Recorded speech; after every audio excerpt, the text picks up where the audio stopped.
Okay, welcome back. My name is Emil. It's been a while, but this is a good one. So a few nights ago, I stumbled upon a video by Michael Nielsen, and he was doing a review of a SLO plugin. We're going to go more in depth and check the plugin out, but what then happened was he was starting to manipulate buttons like all the YouTube reviews out there has ever done. But then he pops up a window with schematics with all the components of the amp. So I'm like almost choking on my, I don't know. And I got super excited because as some of you might know, I've done a lot of amp tweaking, and I've been building amps the last few years here, and coming up with my own schematics, like design and stuff. So this was really exciting. So Michael was showing us the plugin, and he told us like he was trying to figure out what was going on with the schematic, but he was trying like unrealistic numbers. So I felt I had to do this video. It's almost like a response video. I want to go through the plugin and go through in the schematics all the gain stages and explain what some of the components do, and try to tweak it. And if you want to do it too, give you like the reasonable boundaries to keep the values of the components in. So I'm going to do start with the original sound, the SLO unmodded, and then actually mod it in the digital world, which is to me like next level science fiction stuff. So I'm really happy this plugin exists, and it's one of the first I've seen. I've played around with LT Spice, which is similar. I guess this is based on something like that. I don't know. Correct me if you know. But this is because you can play the amp real time, hear the changes, and then manipulate the schematics down to component level, and then like compare. So I'm gonna do the original SLO, mod it to my preferred spec, and then I also have like a bonus. This is an amp that I've built. The preamp, the power amp is just a JCM 800, pretty standard, but the preamp is it's got the same gain stages as an SLO. It's not really close, but my modded version I'm going to show you here on the computer in a second. This is kind of similar, and it has the same tone and feel, so we're going to throw this in as a comparison. And yeah, this will be a long video, obviously, because there's a lot to cover. So let's get started. So the plugin we're going to check out is called SaturnLO, and it's made by DB Quadro. And yeah, let's check it out. Okay, so let's load up the plugin here, and yeah, so this is just the basic preset. Right now I'm not running the IR loader in the plugin. I'm using a separate IR, so I can then compare with the real amp later on. So this is what it sounds like.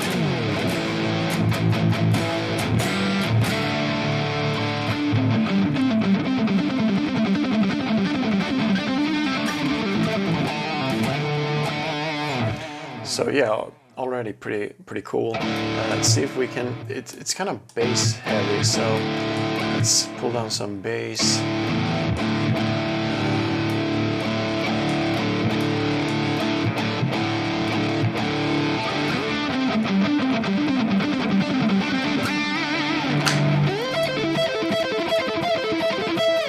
So I don't know if you can hear this. It's probably just me, but I really do have a problem with the rectifier SLO, and I don't really know what it is, but it makes it really hard to play. It's almost like the notes are quantified, or I don't know, they're really short and it makes it hard to play fast. So let me try to see if I can get an example of that.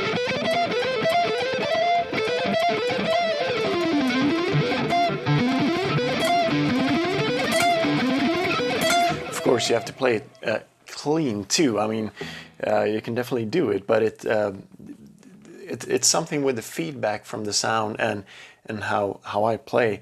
So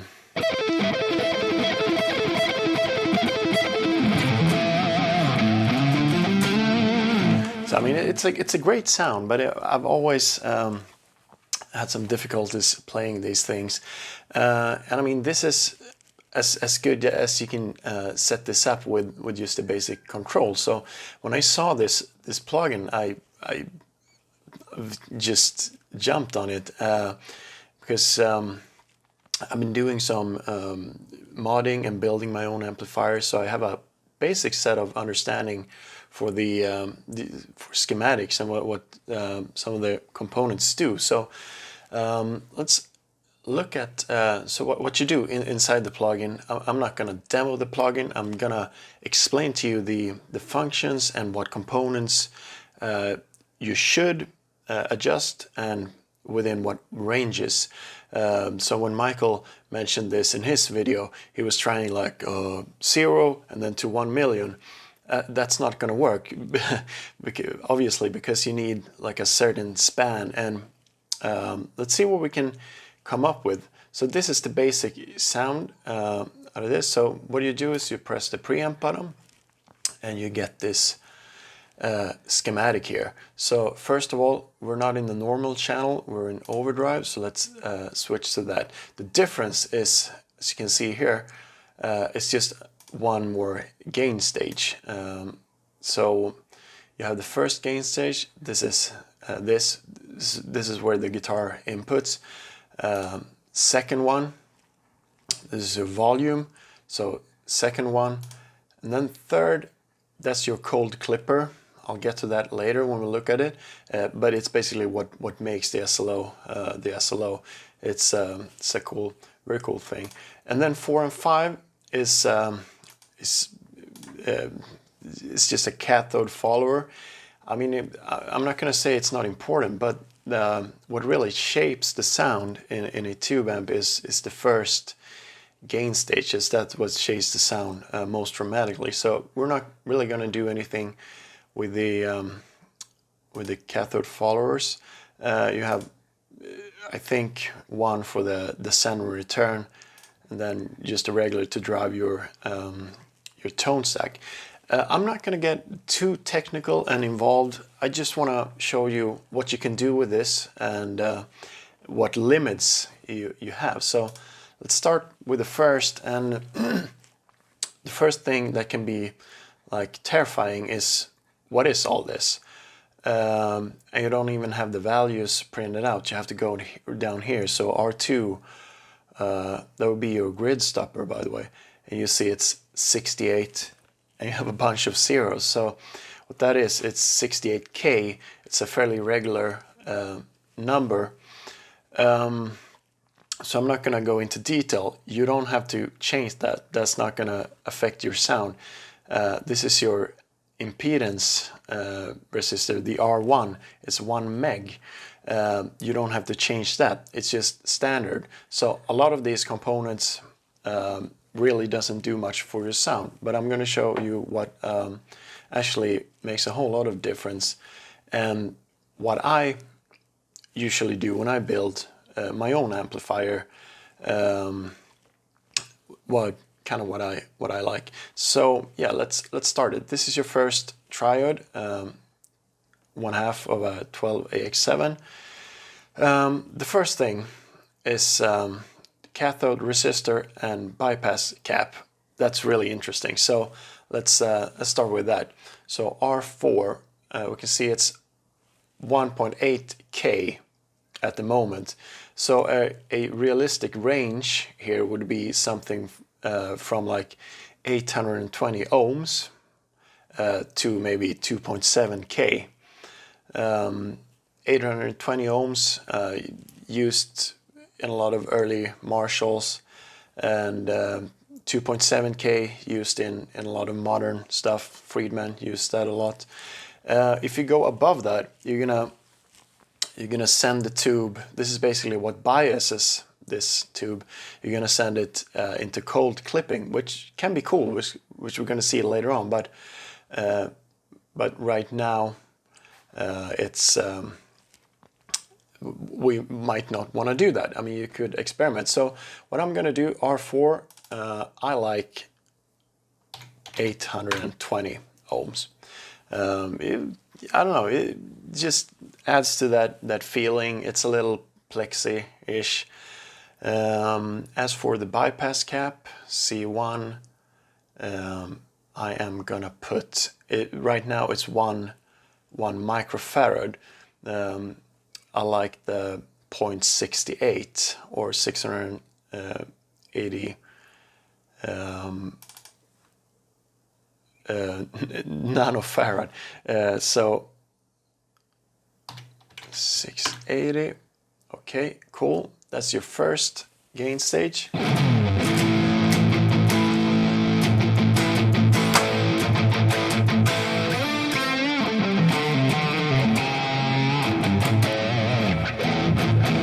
Oh, so okay, of course, tune it.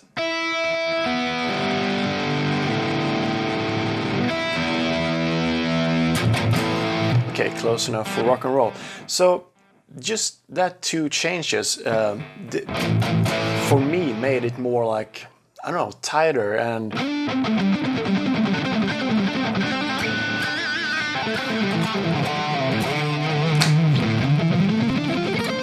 it's not quite there yet. You can still feel it's like bass heavy and almost yeah, muddy.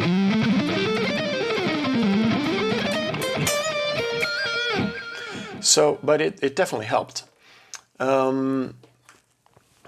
Okay, so power comes in here.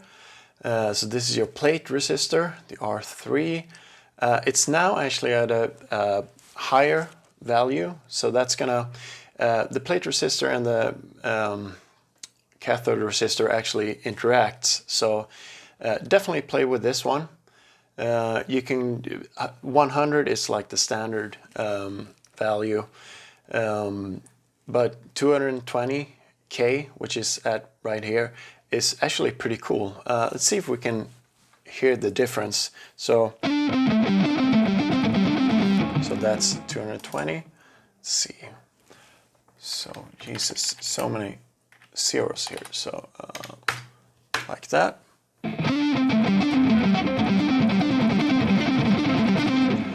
Made it more stiff actually, so I'm gonna switch it back to like that.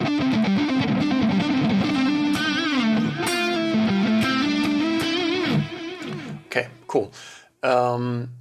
This C2, that's your coupling capacitor. It blocks DC and just let the signal through. It actually affects how much bass you can cut off. So let's look at C2 right now. It's at 22 nanofarad, which is very standard. It's a little bass heavy in high gain amps. I think a much more modern, tight metal amp uses maybe from like 2.2 nanofarad. I've seen like diesel amplifier uses like 1 nanofarad. So 22 nanofarad cuts a little bit bass off, but it's not too much. It's pretty safe.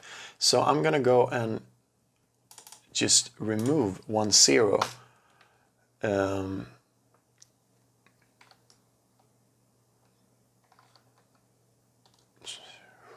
Sorry, add. No.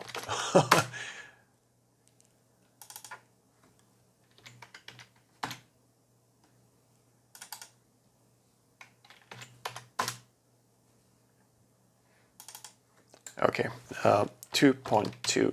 Oh, it's already in nanofarad, so that's why it fight it a little bit. Okay, 2.2 nanofarad, and that should roll off some bass frequencies. And I mean, this is not the same as rolling off some bass in the tone stack. That comes much later. If you have bass running through to your second gain stage, that's gonna muffle the sound and like change the way the second triode behaves. So this is really important. So let's see here what we got.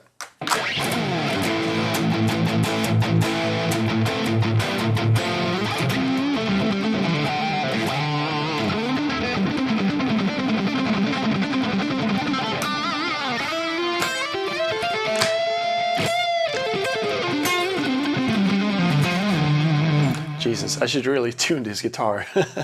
Well, maybe later. So to my ear, that drastically made it much tighter.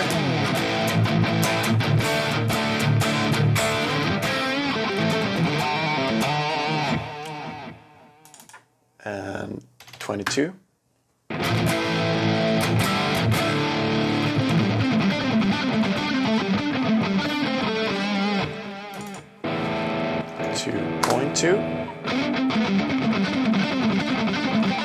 Yeah, it makes it much more fun to play, actually. So just with like these minor changes, you can do a whole lot. So there's really not much more we can do here with this gain stage. So let's move over to the second one. Okay, I'm not going to bore you with the whole thing here. We have a bunch more stuff. This is your preamp, your gain, basically. It's just a volume pot. But this is really exciting here. This is your bright cap, and you can see, I don't know, right now it says open, so the bright cap is not even active. So definitely we wanna do that. So this is without, with.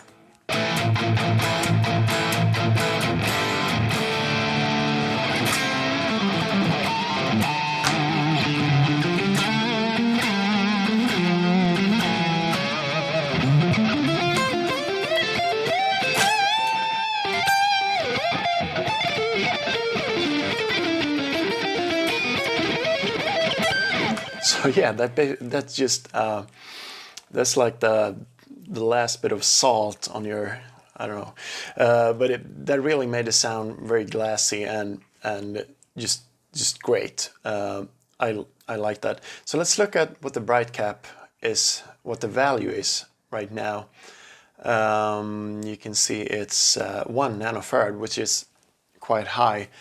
The first, when like Marshall started using that, it was maybe like 250 picofarad, or 500 was very common.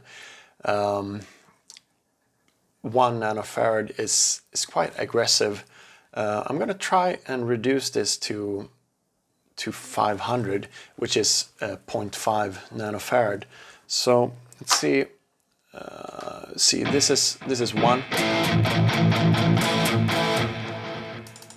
point, so 1 0.5.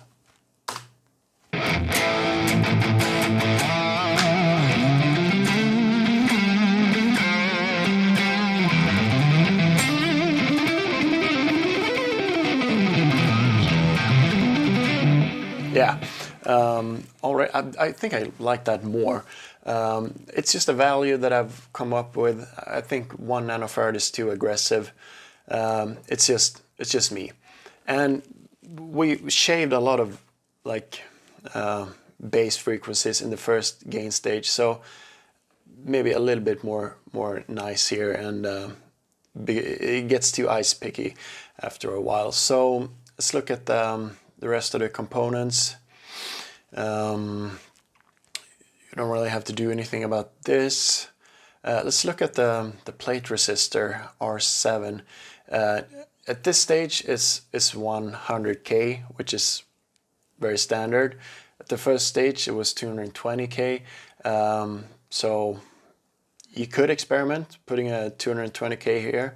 I don't know if it really does anything here, but you can try it. I'm not going to do it. I like the 100 here. Let's look at the cathode resistor R8, which is, as you can see, both C4.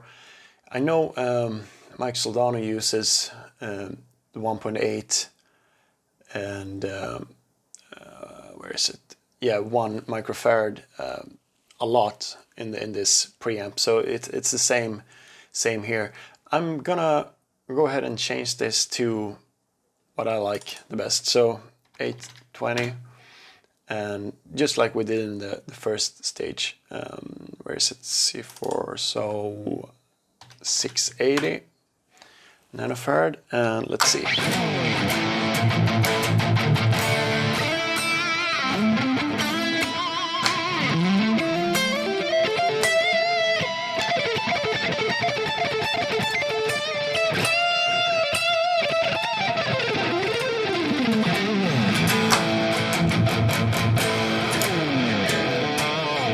Yeah, so now you can really hear the tight response and no more flubby bass, and actually makes it more, for me, for my playing style, makes it easier and more fun to play fast and give me that feedback so I can play actually better.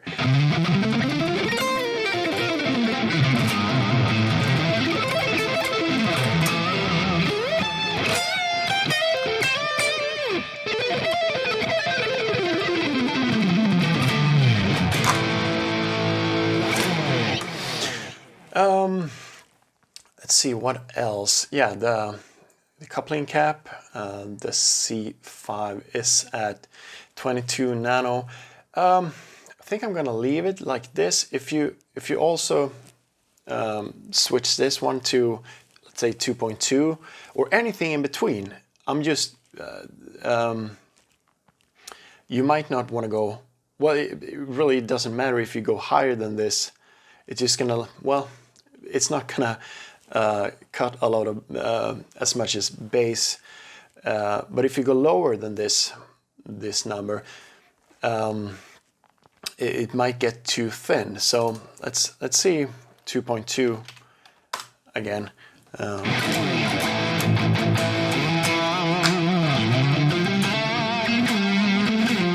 Yeah, I can already tell when I'm playing. It feels right now just a little bit too thin.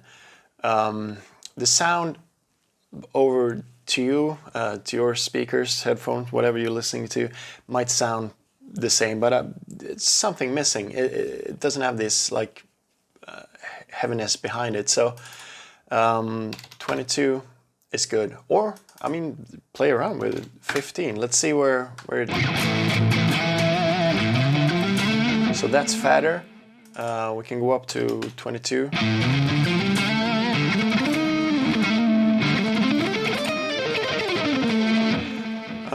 So let's try 100 just for fun. Oh, okay, 100 nanofarad. That was very thin. 100. You can hear the sound changes a lot. I'm a little bit lost here, but by all the zeros. Let's go back to 22. Let's do. Am I doing it right? I think so. I don't know. 100. Okay, yeah, 100. So it's basically 0.1 microfarad. The difference isn't with 22. Yeah, it's a little bit thinner, but this is where I like it. So you can play around with this. Let's see if we go to, yeah, this is the cold clipper stage, which I was talking about. It's very simple. It's just one added stage here for this creamy distortion that SLO100s are famous for. What it is it just sends this triad to like extreme asymmetrical clipping, cold clipping, that is, because the value of R12 here, the cathode resistor, is very, very high. Remember, we were doing like 820 ohm up to like 2.7K. That's your normal numbers. I guess what is the optimum number is somewhere around 1.56, 1.7. That's where the tube is most happy. So if you go above that, you get some more hair on it, and if you go below that, the same. But this is like 39K. It's just a whole nother thing. And as far as I know, he was like Mike Soldano came up with this, and yeah, it just made the sound. We're gonna try some different values. I know the Marshall JCM 800, actually it has less gain stages, but it actually uses a cold clipper on the second stage, which is 10K. So we're gonna start with 10K.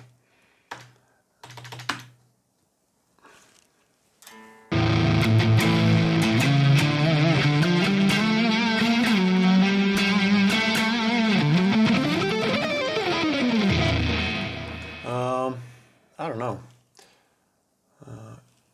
Did I do it right? Yeah, 10K.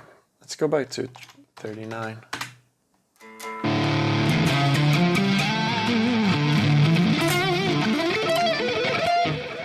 And back to 10.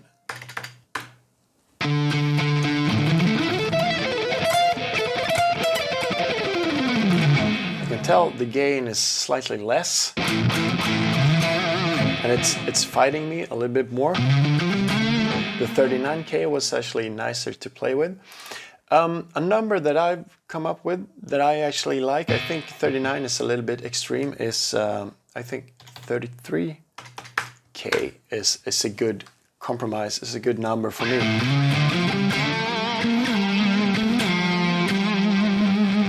Jesus, what's happening with this guitar?